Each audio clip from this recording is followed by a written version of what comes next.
नमस्कार, प्राइम समाचारमा स्वागत छ। म स्वस्तिका श्रेष्ठ। सुरु गरौँ अहिलेसम्मका प्रमुख समाचारबाट। आज ऋषि पञ्चमी, अरुन्धती सहित सप्तऋषिको पूजा आराधना गरी मनाइँदै टेकु, मूलपानी लगायत देशभरका ऋषिश्वर मन्दिरमा भक्तजनको चहल पहल। नेपाली कांग्रेसमा 14 युवा नेताद्वारा काठमाडौँ र मोरङ सहित 19 जिल्लामा क्रियाशील सदस्यता विवाद तत्काल सुल्झाउन माग। डडेलधुरामा अन्याय भएको जिकिर। प्रतिपक्षी दल एमालेको अवरोधका बीच सरकारद्वारा बजेट अध्यादेशको प्रतिस्थापना विधेयक पेश। एमाले सांसदद्वारा सभामुखमाथि आक्रमणको प्रयास।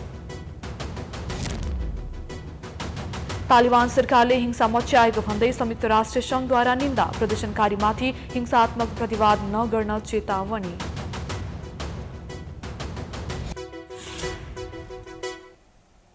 अब समाचार विस्तारमा। भाद्र शुक्ल पञ्चमीका दिन मनाइने ऋषि पञ्चमी आज नेपाली नारीले अरुन्धती सहित र सप्तऋषिको पूजा आराधना गरी मनाउँदैछन्। महिलाले आज बिहानै उठेर नित्य कर्म गरी नजिकको नदी, खोला, ताल, तलैया र पोखरीमा गई 365 वटा दतिवनले दाँत माझ्ने, गाईको गोबर, माटो एवं खरानी लगाई स्नान गर्दछन्। हरितालिका तेजको व्रत एवं पूजाआजा महिला पुरुष दुवैले गर्ने शास्त्रीय वचन रहे पनि ऋषि पञ्चमी भने महिलाका लागि मात्र गर्नुपर्ने शास्त्रमा उल्लेख गरिएको छ। रासोलाको समयमा छाइछुई लगायत कुनै त्रुटि भएको भए आज ऋषि पञ्चमीको दिन अरुन्धती सहित सप्तऋषिको पूजा गर्नाले त्यसबाट मुक्त पाइने धार्मिक विश्वास रहँदै आएको छ। नारीलाई रासवालाको प्रथम दिन चाण्डलनी, दोस्रो दिन ब्रह्मागातिनी, तेस्रो दिन धोविनी र चौथो दिन स्नान गरी शुद्ध हुन्छन् भनी विश्वास गरिन्छ। यसैकारण आजको दिन दत्यु, गाईको गोबर, माटो र खरानी प्रयोग गरी स्नान गरेर पञ्चगव्य सेवन गर्नाले छुवाछुतको दोष निवारण हुन्छ भन्ने शास्त्रीय मान्यता रहँदै आएको छ। यसरी स्नान गरेपछि अरुन्धती सहित उत्तरी, गौतम, भारद्वाज, जमदगिन, वशिष्ठ, कश्यप र विश्वामित्रको पूजा गर्ने गरिन्छ। यसलाई श्री पञ्चमीको पूजा लगाउने भनिन्छ। सप्तऋषिको पूजा गर्ने पञ्चमी भएकैले आजको पञ्चमीलाई ऋषि पञ्चमी भन्ने गरिएको हो।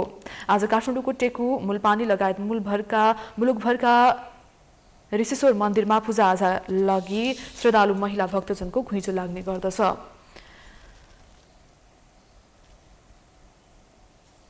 कोरोना महामारी कम हुँदै गएकाले मन्दिर खोला गरिए पनि भौतिक दूरी कायम गरी स्वास्थ्य सुरक्षा मापदण्ड अपनाएर पूजा आराधना गर्न प्रशासनले आग्रह गरेको छ।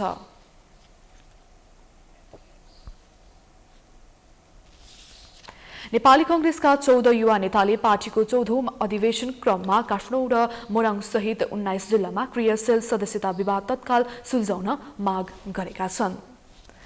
सामूहिक विज्ञप्ति जारी गर्दै उनीहरूले अधिवेशन तालिका संशोधन गरी स्थानीय तहका अधिवेशन पछि सरिएकोमा आपत्ति जनाएका छन्। गगन थापा, चन्द्र भण्डारी, धनराज गुरुङ, कमला पन्त, रत्न शेरचन, गुरुराज घिमिरे लगायत युवा नेताले विज्ञप्ति जारी गर्दै प्रधानमन्त्री सहित रहेका कांग्रेस सभापति शेरबहादुर देउबाको गृह जिल्ला डडेलधुरामा विधि र प्रक्रिया विपरीत केन्द्रबाट तयार पारिएको क्रियाशील सदस्यको सूची खारेज गर्न माग गरेका छन्। क्रियाशील सदस्यको सूची केन्द्रबाट थोप्रिनु, स्थानीय तहका अधिवेशनको तालिका पछि सारिनु, 19 जिल्लामा क्रियाशील नामावली सार्वजनिक नगरिनु जस्ता घटनाले अधिवेशन हुनेमा नै उनीहरूले आशंका व्यक्त गरेका छन्। उनीहरूले विधि सम्मत तरिकाले डडेलधुराबाट पठाइएका क्रियाशील सदस्यको नामावली कायम गरेर मात्र त्यहाँ अधिवेशन प्रक्रिया सञ्चालन हुन पनि माग गरेका छन्। विज्ञप्ति जारी गर्ने नेताहरू बद्री पाण्डे, सरिता प्रसाई, जीवन परियार, प्रदीप पौडेल, रामकृष्ण यादव र किरण यादव सहित रहेका छन्। उनीहरूले काठमाडौँ, मोरङ लगायत 19 जिल्लाका क्रियाशील सदस्यको सूची सार्वजनिक नगरेकाले ती जिल्लामा अधिवेशन सुरु हुन नसकेको विज्ञप्तिमा उल्लेख गरेका छन्। अधिवेशन नै नहुने हो कि भन्ने आशंका निर्मूल पार्न उनीहरूले पार्टीको नेतृत्वको ध्यानकर्षण पनि गराएका छन्।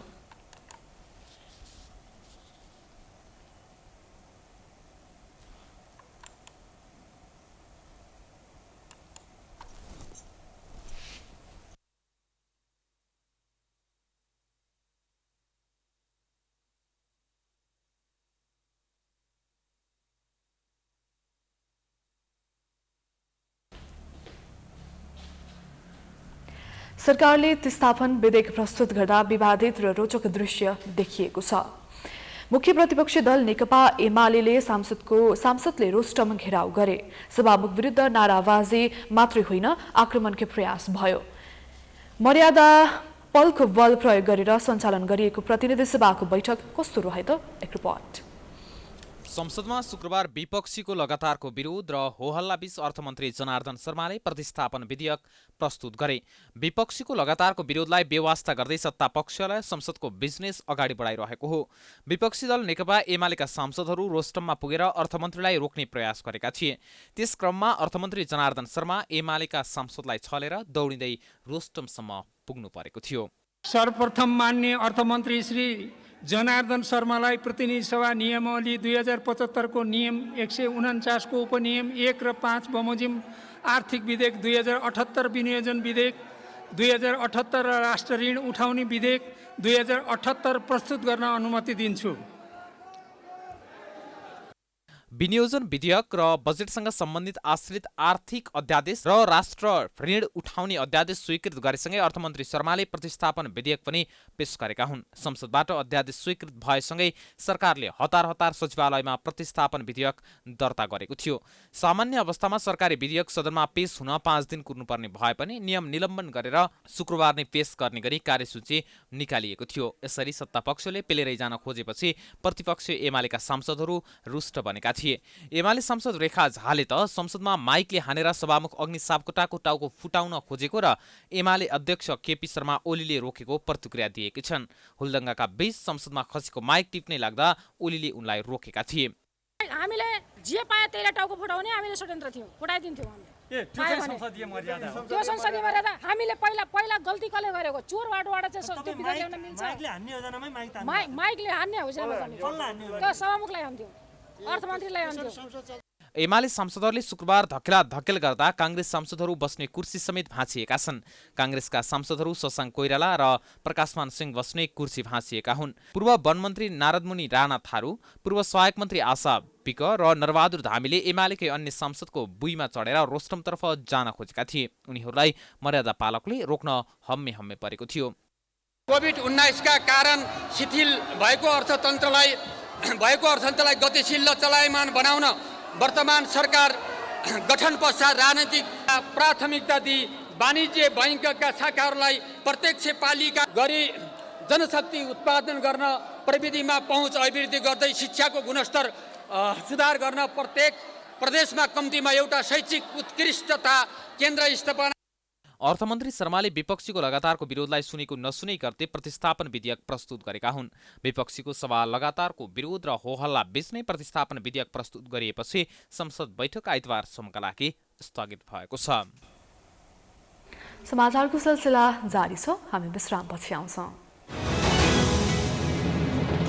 बाँकी समाचारको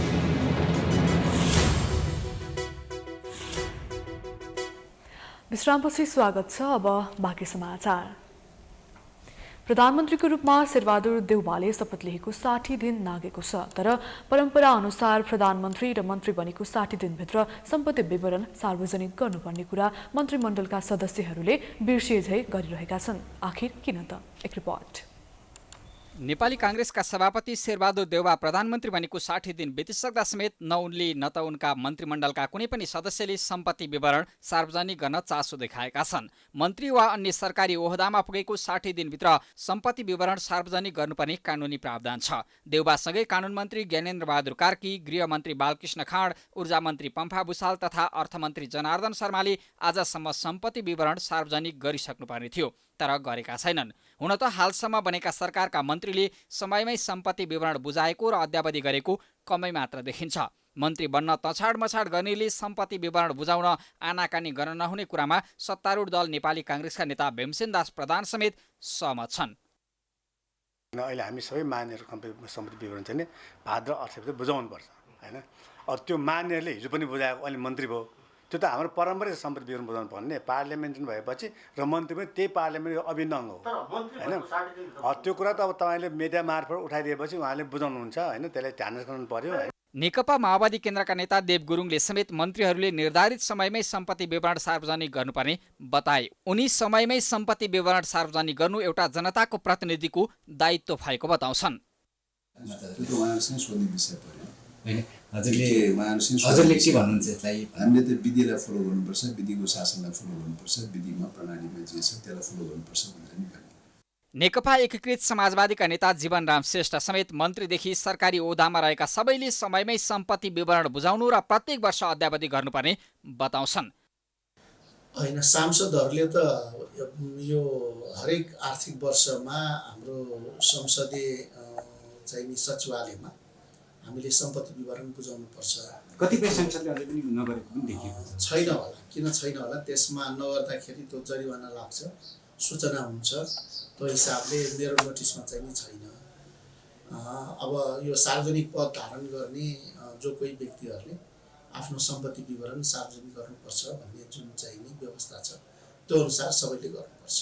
नेकपा एमालेका नेता आनन्द पोखरेल भने नेतादेखि सबैले सम्पत्ति विवरण बुझाउनु पर्ने र अद्यावधि गर्नुपर्ने कुरामा सहमत छन्। सरकारहरू जुनसुकै आए पनि भ्रष्ट छन्, मन्त्रीहरू जोसुकै आए पनि भ्रष्ट छन् भन्ने जुन खालको मान्यता तल जनताको बिचमा, जनताको तसमा जरा गाडिएको छ, यो मन्त्रीहरू स्वयं आफ्नो व्यवहारको कारणले यस्ता खालको कुरा भएका हुन्। त्यसले गर्दा मुलुकको ऐनमा भएको, न्यायालय भएको व्यवस्थालाई अक्षरश मन्त्रीहरूले पालन गर्नुपर्छ र प्रधानमन्त्रीले पालन गर्नुपर्छ र प्रधानमन्त्रीले पालन गर्नुको साथसाथै मन्त्रीहरूलाई पनि त्यो कडाइसाथ पालन गराउनुपर्छ। भ्रष्टाचार निवारण ऐनको दफा 50ले सार्वजनिक पद धारण गरेको व्यक्तिले त्यस्तो पदमा बसेको 60 दिनभित्र र त्यसपछि हरेक आर्थिक वर्ष समाप्त भएको मितिले 60 दिनभित्र आफ्नो वा आफ्नो परिवारको नाममा रहेको सम्पत्तिको स्रोत वा निस्सासहितको अद्यावधिक विवरण नेपाल सरकारलाई बुझाउनु पर्ने व्यवस्था गरेको छ। तर पनि मन्त्रीहरू र सरकारी ओहदामा बस्नेहरू सम्पत्ति विवरण बुझाउन सधैँ आनाकानी मात्र गर्छन्। लोकतन्त्रमा खुल्ला सरकार, पारदर्शी शासन प्रणाली तथा जवाफदेहिताका दृष्टिले पदाधिकारीहरूको सम्पत्ति विवरण सार्वजनिक गरिनु आधारभूत लोकतान्त्रिक चरित्र मानिन्छ। तर हाम्रा देशका राजनीतिक दलका नेतादेखि प्रशासकसम्म सबै इमान्दार भएर सम्पत्ति विवरण बुझाउन गम्भीर देखिएका छैनन्। समाचारको सिलसिला अझै जारी छ, हामी विश्रामपछि आउँछौँ। बाँकी समाचारको साथमा गर्वैदेखि बलियो। विश्रामपछि स्वागत छ। अब अन्तर्राष्ट्रिय समाचार।